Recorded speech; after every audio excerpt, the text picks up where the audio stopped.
चलो आज का सेशन शुरू करते हैं और पहली स्लाइड देखते हैं। देखो, यहाँ 3D विजुअल में ना दिमाग का इवोल्यूशन दिखाया गया है। ये देखो, इन बबल्स में एक प्राचीन स्कल से लेकर आधुनिक दिमाग तक का सफर है और इसके ठीक नीचे एक चमकती हुई बैटरी और एक स्पीडोमीटर बना हुआ है। अच्छा, तो कंटेंट में लिखा है कि दिमाग का वजन सिर्फ 1300 से 1400 ग्राम होता है, यानी बॉडी का मुश्किल से 2% हिस्सा। लेकिन वेट, यहाँ लिखा है कि ये 20% ऑक्सीजन कंज्यूम करता है। इतना छोटा हिस्सा इतनी ज्यादा एनर्जी क्यों लेता है? ये एक बहुत वैलिड डाउट है। इसका जवाब उस बैकग्राउंड प्रोसेसिंग में छुपा है जो कभी रुकती नहीं। दिमाग कभी आराम नहीं करता, सोते वक्त भी ये ऑर्गन्स को चला रहा होता है। ऑलराइट। और सर, यहाँ एक रेड एग्जाम अलर्ट बॉक्स है। इसमें बताया गया है कि दिमाग लगातार एटीपी बनाता है और साथ ही क्रेनियल कैपेसिटी के बारे में लिखा है कि ये 350 सीसी से बढ़कर 1450 सीसी हो गई है। बिल्कुल, और ये एग्जाम के लिए बहुत इंपॉर्टेंट फैक्ट है। इसी विकास या एवोल्यूशन की वजह से ही इंसान ने आग और भाषा की खोज की थी। इस एक्स्ट्रा स्पेस ने ही हमें सबसे एडवांस बनाया। फैसिनेटिंग। चलो अब अगली स्लाइड देखते हैं। इस 3D विजुअल को ध्यान से समझो। यहाँ दिमाग और स्पाइनल कॉर्ड को एक कंप्यूटर मदरबोर्ड की तरह दिखाया गया है और इनमें से जो नसें निकल रही हैं वो ग्लोइंग फाइबर ऑप्टिक केबल्स की तरह पूरे शरीर में जा रही हैं। मतलब जो सीएनएस यानी सेंट्रल नर्वस सिस्टम है, वो मदरबोर्ड है जिसमें ब्रेन और स्पाइनल कॉर्ड आते हैं, जिसका काम मेन डिसीजन लेना है। और पीएनएस यानी पेरिफेरल नर्वस सिस्टम, वो ऑप्टिक केबल्स की तरह पूरे शरीर में फैली नसें हैं। पर सर, पीएनएस का एक्चुअल फंक्शन क्या है बॉडी में? बिना केबल्स के मदरबोर्ड बेकार है ना। पीएनएस का काम सिग्नल्स को ऑर्गन्स से दिमाग तक और दिमाग से वापस ऑर्गन्स तक ले जाना है। ओह, और यहाँ नीचे रेड एग्जाम अलर्ट बॉक्स में लिखा है कि पीएनएस एक टू वे हाईवे है। एकदम सही। ये एग्जाम में अक्सर पूछते हैं। पीएनएस सिर्फ एक तरफा रास्ता नहीं है, डेटा लाता भी है और कमांड्स लेकर वापस भी जाता है। Make sense. अब अगली स्लाइड देखते हैं। यहाँ देखो, एक 3D स्कल किसी पजल या टेक्टोनिक प्लेट्स की तरह खुल रहा है और उसके ठीक नीचे एक ग्लोइंग नेट और लिक्विड शील्ड दिखाई दे रही है। वाव, ये बंकर जैसी सिक्योरिटी लग रही है। यहाँ 3 लेयर्स दिए हैं। पहली क्रेनियम, जो 8 हड्डियों का लॉक है। दूसरी मेनिंजेस, जो 3 झिल्लियों का आवरण है। और तीसरी सीएसएफ यानी लिक्विड शॉक एब्जॉर्बर। पर सर, मेनिंजेस की इन 3 लेयर्स के अजीब से नाम याद रखने का कोई ट्रिक है क्या? हाँ बिल्कुल, इसका शॉर्टकट है DAP। D से ड्यूरामाटर, A से अरैक्नॉइड और P से पायामाटर। ये ट्रिक एग्जाम्स में बहुत काम आती है। DAP, perfect. और सर, यहाँ राइट साइड पर एक रेड एग्जाम अलर्ट ब्लिंक कर रहा है। यहाँ लिखा है मेनिंजाइटिस। हाँ, ये एक जानलेवा बीमारी है।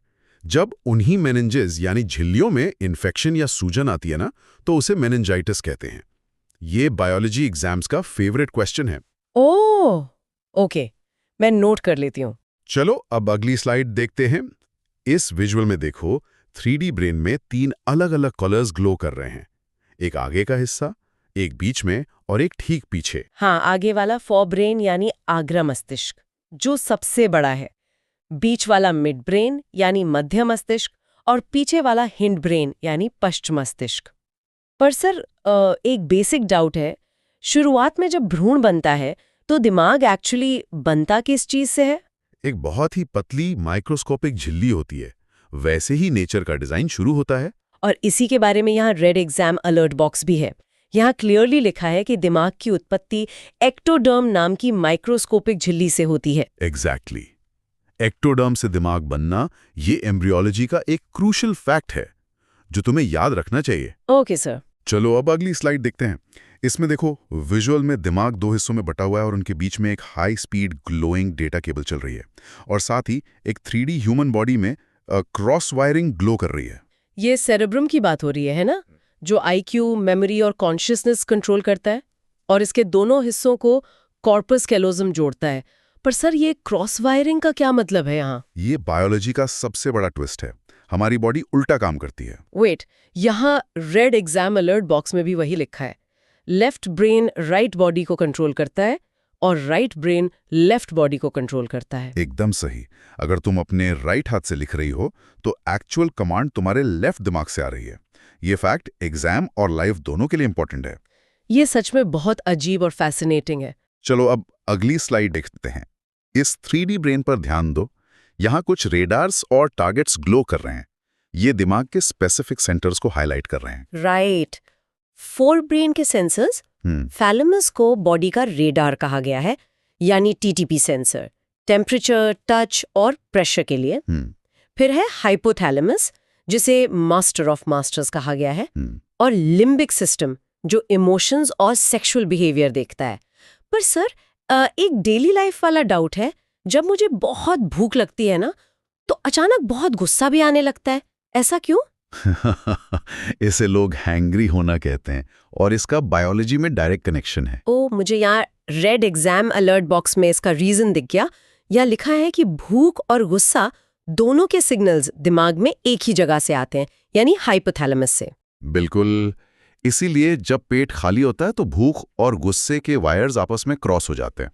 एग्जाम के पॉइंट ऑफ व्यू से हाइपोथैलेमस के फंक्शन याद रखना बहुत जरूरी है। हैंग्री होने का बायोलॉजिकल प्रूफ मिल गया मुझे। चलो अब अगली स्लाइड देखते हैं।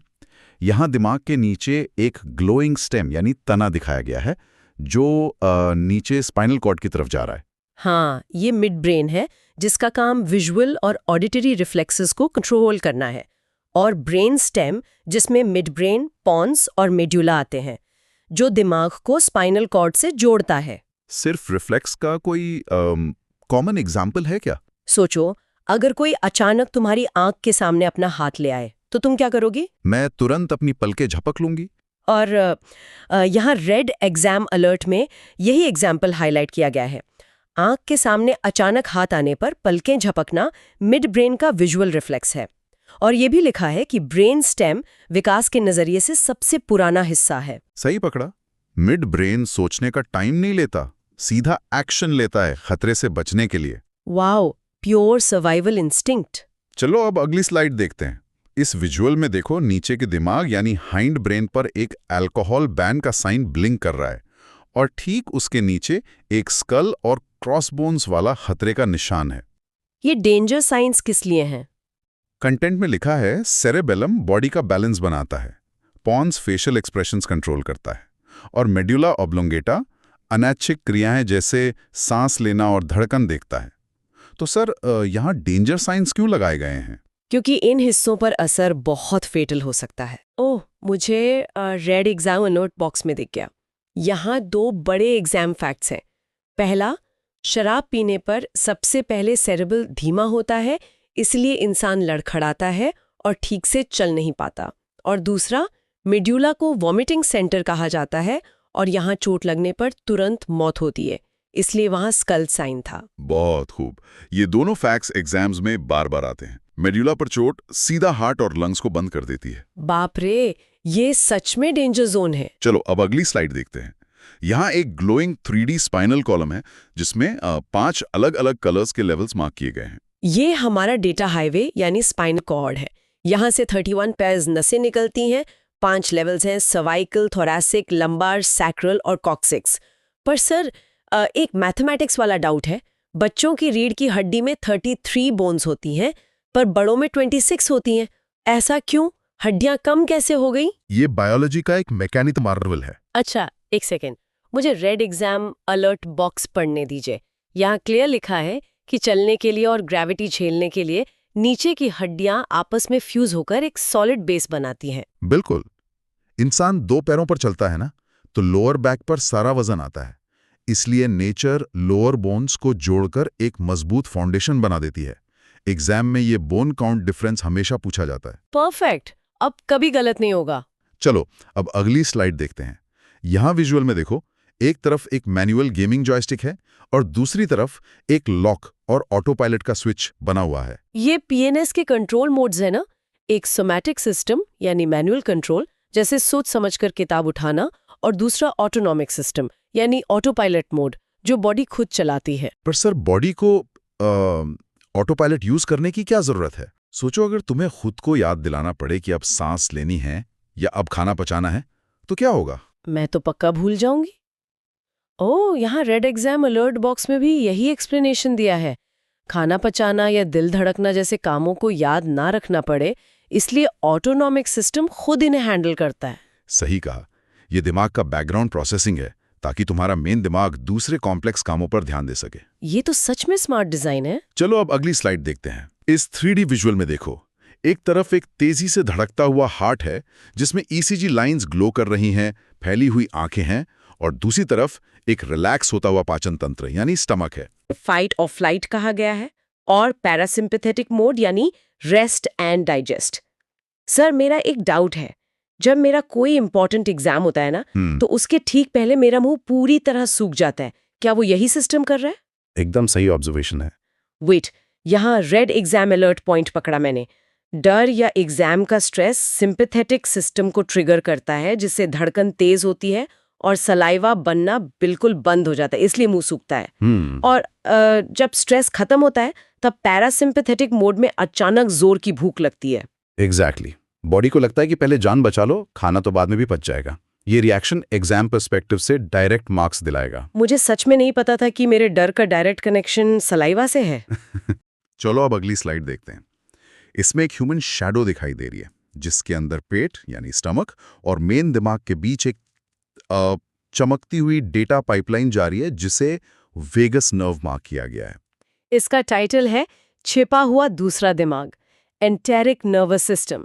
यहाँ लिखा है कि पेट और आंतों में लगभग 10 करोड़ स्वतंत्र न्यूरॉन्स होते हैं जो पाचन के फैसले खुद लेते हैं।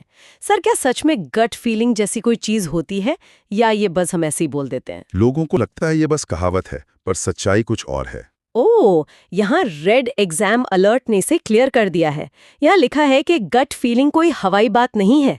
ये पेट के दिमाग की असली बायोलॉजिकल कैलकुलेशन है, जो वेगस नर्व के जरिए हमारा मूड बदल सकती है। हाँ, तुम्हारा पेट लगातार तुम्हारे मेन दिमाग से बात कर रहा है। अगर डाइजेशन खराब होगा तो एंजाइटी खुद ब खुद आएगी। ये एग्जाम फैक्ट बहुत माइंड ब्लोइंग है। माइंड ब्लोइंग और स्टमक ब्लोइंग दोनों। चलो अब अगली साइड देखते हैं।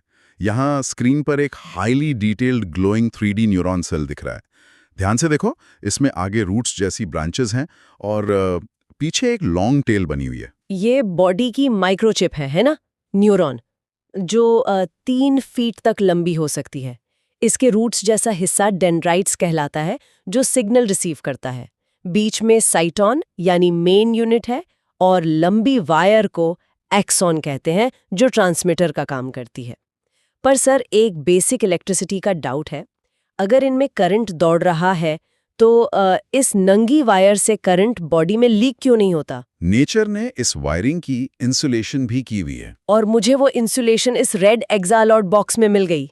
एक्सॉन पर माइलिन शीथ नाम की एक लेयर होती है, बिल्कुल वैसे ही जैसे हमारे घर की बिजली की तार पर रबर होता है, ताकि सिग्नल लीक ना हो और स्पीड बनी रहे। परफेक्ट। माइलिन शीथ का काम सिग्नल को लीक होने से रोकना है।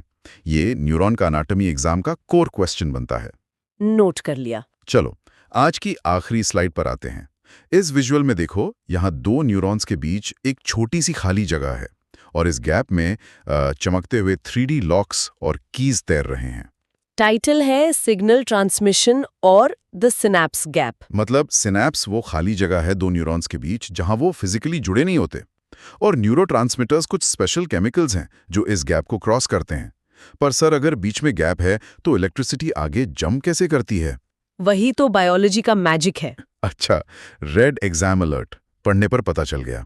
इसे ताला चाबी मैकेनिज्म यानी लॉक एंड की कहते हैं। केमिकल अगले न्यूरॉन के रिसेप्टर में एक चाबी की तरह फिट होता है, और वहां वापस इलेक्ट्रिकल सिग्नल बन जाता है, और ये सब माइक्रोसेकेंड्स में होता है। बिल्कुल, 1 माइक्रोसेकेंड में सिग्नल इलेक्ट्रिकल से केमिकल बनता है, गैप क्रॉस करता है और वापस इलेक्ट्रिकल हो जाता है।